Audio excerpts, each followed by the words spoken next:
Hotel chef shot dead near his workplace in Negril.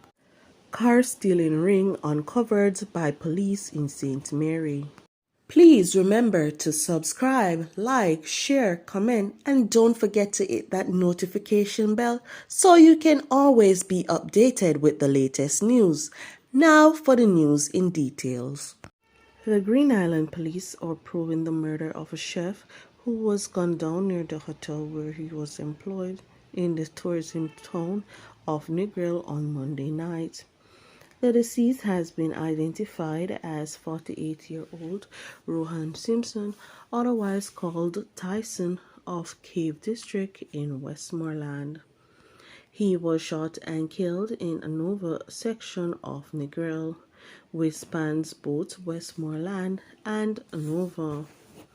Reports from the Green Island Police are that about 10:20 p.m., Simpson was exiting his Toyota Corolla motorcar on Norman Manley Boulevard in Negril when he was pounced upon by unknown assailants who were traveling in a Toyota Axio motorcar. The men opened gunfire, hitting Simpson several times before fleeing the scene.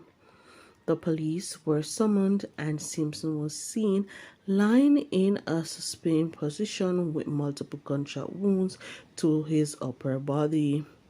He was transported to hospital where he was pronounced dead.